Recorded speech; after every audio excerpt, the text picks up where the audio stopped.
All right, buddy. So what's your name and where are you from? Jimmy Lowe, man, aka Lay Low, Cumberland, Maryland. Cumberland, Maryland. Lay low. That's where everyone call you in the joint. Yep. That's what's up, man. Ladies and gentlemen, this man has an interesting story. How long did you do in prison, man? My last bit, 10 years and 11 months, man. 10 years and 11 months, and you ran with the Crips, correct? Absolutely. Okay, now before we get into the whole prison thing, were you doing this on the streets before you went in? Yeah, I started cripping at 12, man. I was in the Alpha D Noise Detention Center in Rockville, Maryland.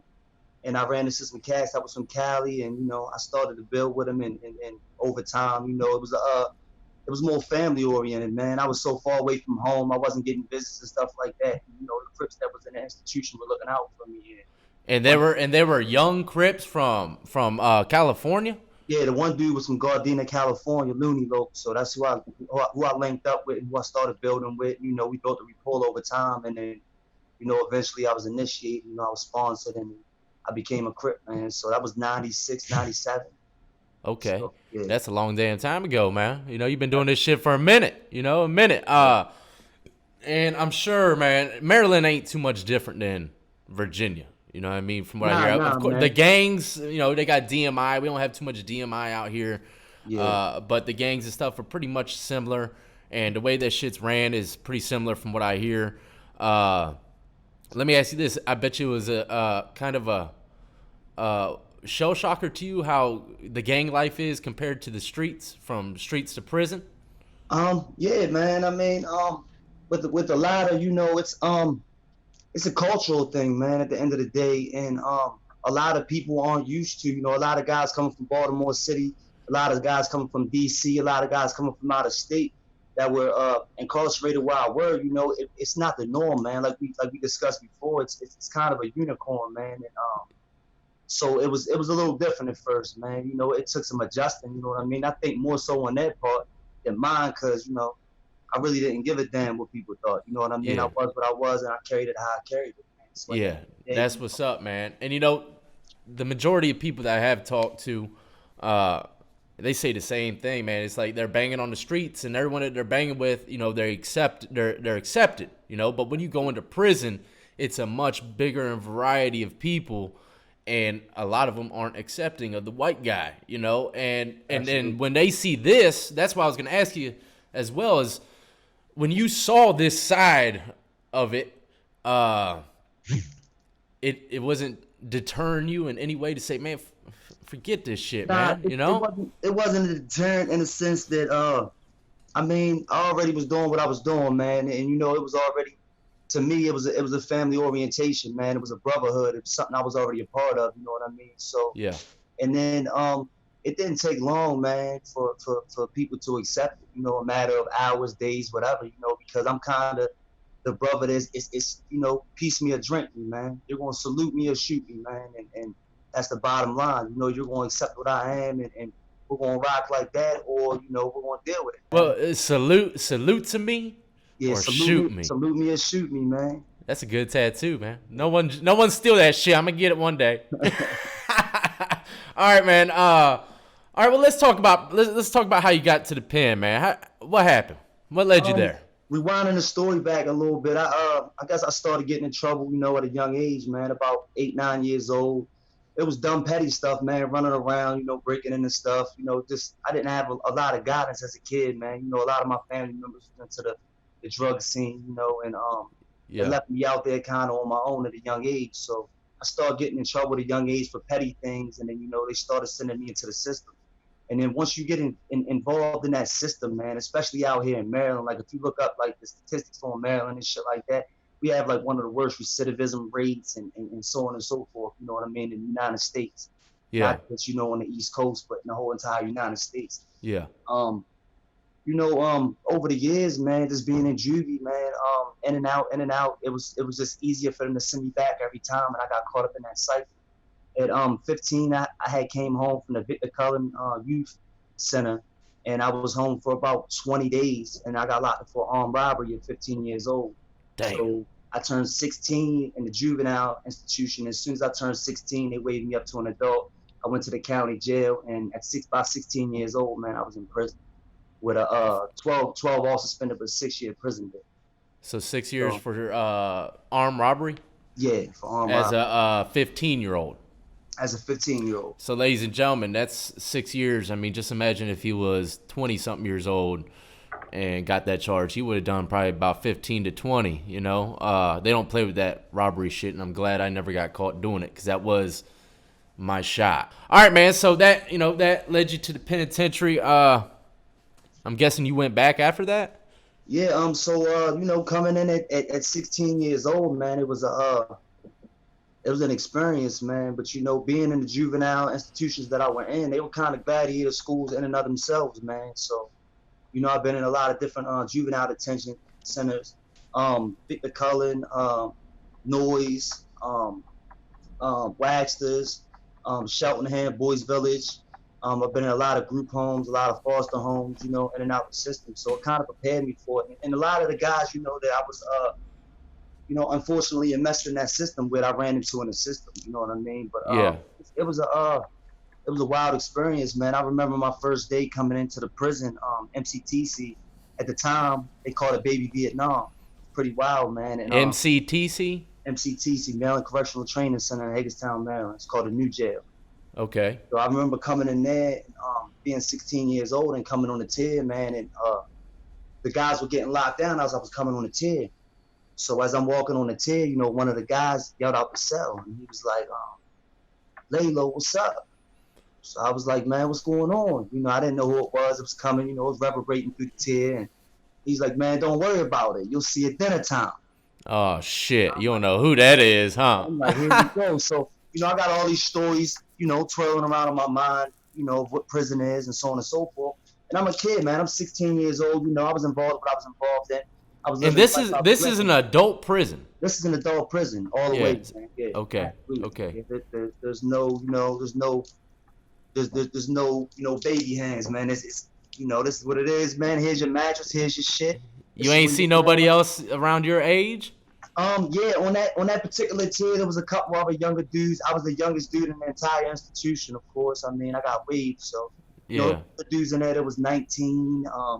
I think the only other dude that was closest to my age, I think, was the kid Thug, and we was in juvie together. So he was like 18. He was a little bit older than me, but I was the youngest dude in the entire institution. So that's crazy as hell, man. Absolutely, man. So you bagging Crip. Absolutely, and the way I came in, man, was crazy because as a Crip, man, we're not a secret organization, man, so we don't hide who we are. Yeah. If the authorities ask us, then we can deny whatever we want to deny. You know what I mean? All day long, we don't get them no information. But a civilian, another gang member, or whatever, we're not to deny who we are to nobody. We're not a secret organization. So I came in, man, and I was flying high.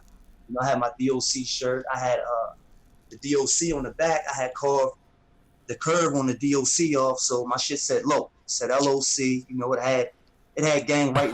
I ended up getting shit for defacing property. But yeah, and back then, man, it wasn't safe to come into the Maryland system and say you were a Crip. Like there was only two of us in Maryland. It wasn't like how it wasn't a lot of other jails that hadn't taken a hold in the prison system yet back at this time around 2000, 2001.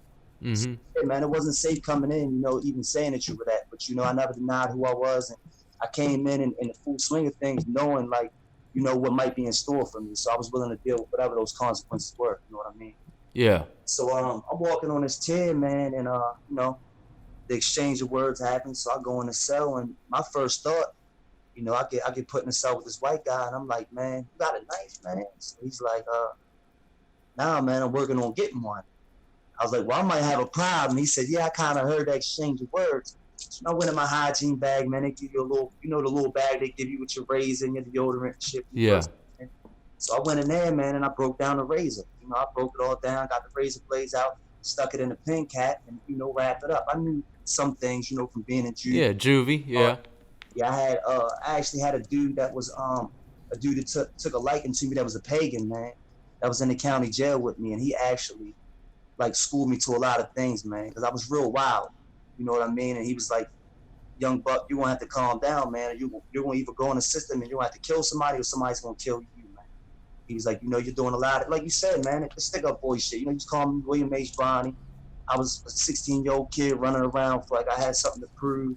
And Yeah. I was wild, man. So I went into the system with a little bit of knowledge of things. So, I went in there and got a weapon together, man. And right after I did, my bunk buddy was like, they got big shit here, bro. Like, there's steel here. Like, there's serious weapons in Like here. that razor ain't gonna do shit for real, huh? So I was like, I was looking around and I seen one of your older interviews, man, with a guy from Maryland, and he was talking about this particular institution. The windows are glass, man. You know what I mean? Most of them are busted out. In the wintertime, there's snow coming in yourself, man. Like Yeah. horrible conditions. The heat barely works. You know what I mean? The heat's built into the floor somehow, and your floor gets warm, but nothing else does. Hey, it's crazy how they be doing shit like that, man. I was in a prison like that too, man. Absolutely. That shit's wild, man. We had to warm up on a pipe one time, just a little pipe going through the cell. I'm like, where the hell this pipe coming from? It's like that too, man. Yeah, but that's just wild, man. So I'm guessing you get a piece of glass, huh? Yeah, so I got a piece of glass, man. Ripped up one of my shirts, and they hit the doors for dinner time. And mind you, man, it's my first day in prison, man. I don't know what's going on. So we come out, we're on our way to child, man, and come to find out it's a dude I know from juvie, man. Oh, okay. So it's all right. Yeah, so he's playing games and shit. I'm like, man, you playing he's playing with you, dog. He said, you'll see when I come out, dog. You know what I mean? On some other balls be the bell shit. So I probably would have done the same shit, dog. So I'm kind of mad though. You know what I mean? I'm like, man, you got me out here with this glass on me, bro. Like if I get burned up, I'm gonna be pissed. So he was like, man, I didn't know you was gonna take it to that extreme. You know what I mean? My bad, whatever. So we got through the day. You know what I mean? And that was like my first introduction, man, coming in, not knowing what's going on, and just seeing a whole rec hall full of people at lock-in time, man. Exit the rec hall and lock in, and then walking onto a tier. Where somebody's yelling out the tier and saying, you want to see what's up with dinner time, man. Yeah. There's two ways you can say that. You can say it friendly, and you can say it, hey, you better be prepared for war type of way. Yeah. And I'm guessing that's how he said it, huh? Yeah, and he was on joke time, you know what I mean? So he definitely said it as if it was, if it was an issue, man, or a problem that was going to arise. So I had to go prepare myself, man. Like you talk about in a lot of your videos, being prepared in prison fights and so on and so forth, man. You don't really know what to expect when you go in there. You know what I mean? Hell nah, man. So it's a pretty wild situation. But yeah, man, coming in, 16, I had old heads, man, that would come up and give me shit. And my homeboys had to put me on point. Like, them dudes they booty bandits, man. They, you know what I mean? They're trying to help you out. They're trying to help you out for something, huh? So me being who I am, you know what I mean? I put an end to that in the very beginning, man. I waited till they was around and I was talking to my homeboys and I told them, you know what I mean? I said, man, I heard a lot about them booty bandits and shit, man. They come at me sideways. I'm putting that knife in them, man. I'm just saying. And then that kind of like, they gradually fell back from me, man. They didn't come try to give me nothing no more. Even. That was a good little play, dog. That was a power play. But yeah, I was willing to, carry that out as well. And people can feel that energy, man. People know in prison whenever, you're really about that, when you're really about what you say you're about, or even about your energy, you know what I mean, that you present, you know what I mean, that you give off. So that, mustered with what I said, you know what I mean, them seeing my energy and how I interacted with people, they knew, like, yeah, this kid, he's probably not playing any games, man. So hey, you breaking this shit down good, dog. Yeah. How long you been out, man? I hate to stop you. How long you been out? I've been home 3 years, man. 3 years, good. All right, man. All right, you're breaking this shit down really good, man. I'm enjoying this interview thoroughly, my friend. Absolutely, man. I seen you in like I said, I wanted to do the interview with you, man, because I've seen a lot of prison interviews and they seem more exploitive. You know what I mean? I've heard you say things like, man, I'm not gonna sit here and put on air, where we hide things and so on and so forth. Yeah. And you should, you know what I mean? That's what a true convict does, a real man. You don't exploit others. And that's what we want to do. There's definitely that that wall, man. Like, I don't even interview or even entertain the thought of having people that are still locked up on the show, or even anything pertaining to that shit, because, man, I ain't trying to get them hemmed up. I ain't trying to get nobody hemmed up. I'm not trying anything like that, man. I'm just trying to help people survive, and expect something of whatever state they might be coming from, man. And especially the gang. I was never in no gang. Mm-hmm. I've never even, to tell you the truth, from what all the gangs I've seen, they were just straight up treacherous, man, and the evilest people I've seen, man. You know what I mean? So that shit never really, you know, people telling me what to do or something like that didn't really have any kind of hold over me, man. But at the same time, that's what's in prison, man. There's nothing but gangs. So people need to hear this shit. They need to hear other gang members tell it. And you know, it ain't all of them. You know, I met some solid and some badass cats that are, you know, affiliated. So, you know, there's different types of individuals, man, everywhere you go, even if you're organized or not. You know, so yeah, but at the end of the day, man, you know, a man's gonna be a man, and you know, that's little it, boys man. gonna be little boys, man. So you know, regardless of what you're affiliated with, man, Yeah, you know, at for the end of sure. the day, your character's gonna speak for itself. And then, like you said, you know, that extends, man. You can really see, you know, your genuineness, man, in your interviews, based on what you were saying. Like you were saying, you're not trying to exploit, you're not trying to put nobody out there. That comes through, man. It really shows through. That's what made me want to reach out to you. I've never really reached out to anyone. I've never did any interviews. You know what I mean? But I wanted to, man. I wanted to put my story out there. I wanted to, you know, help people, you Hey, I know, get a better appreciate that, man. understanding, you know, of absolutely, man. I appreciate you, brother. You got back to me really quick, man. I was Yeah, yeah. surprised, man. And I discussed that with you. I had just paid my internet bill, man, and came back and I was looking through some things on YouTube and your video popped up. You know, I started to watch it, man, and you know, just like I told you, man, I don't have no cut cards, man. I just felt like there was a lot of bullshit, man, on some of your mailing interviews, man. A lot of people talking, and a lot of things they were saying wasn't making sense. You had a cat that, not to really go in on it, but you had a cat that was blood in the Eastern Correctional Institution. I was there for 4 years, brother. I was on both sides, east and west side. I ran that institution for Crip, man, for a long time. And they keep us segregated down there. So if this cat was a blood, man, I heard him slip up and say, you know, he was on, he wasn't really around his other brothers and so on and so forth. In the Eastern Correctional Institution, brother, if you're affiliated, you're going in the You building with with your your affiliation. yeah, If yeah, anybody in your affiliation does anything, they're locking you down, man. It's inhumane. There could be 30 Crips in the tier. Crip could get in a fight. They're locking the other 29 down. They'll lock him up for the fight, but we're getting locked down and we're getting yeah, put on a 6 to 8 week gang program where we basically have to work our way back into the institution, which is bullshit. Because you know we could be in school, we could be in college, we could be doing good, flourishing, you know, in our everyday interaction with the prisons, doing what we're supposed to do, you know, trying to rehabilitate. And they don't care, man. Just because you're even if you affiliated, didn't get in a fight. man, you don't have to get in a fight there. You know what I mean? They don't care, man. It's a gang program. They're gonna lock the guys up that was fighting, and whoever else is affiliated with that organization. The gang program basically works like the first week everyone's locked down. The second week they'll start letting us out for an hour a day, with just each other. We come out when everybody else is locked down. The third week, if you have a job detail, they start letting you go. They'll let you out for your job detail. They'll let you go to school. The third, going into the fourth week, they give us our commissary privileges back. So it's basically like you have to earn all this shit back, man, for See, I something could you never even did. understand. See, I can understand if they lock you in the hole just to make sure it ain't gonna be a riot for like a day Yeah, or two. But absolutely, to make you do all the step downs and shit, that for something you didn't even do, that's some absolutely. bullshit, man. They See, taking that gang shit totally different out there in Maryland, man. They see, don't it's like not, that shit. I can see. see, it's not like that in every institution, man. It's more looser based, but in the Eastern Correctional Institution, man, where the dude was talking about he was at, it's Yeah, they're pretty strict down there, man. They yeah, they kind of pride themselves on being the most least violent jail in the state of Maryland and so on and so forth. So, you know, they try to uphold that.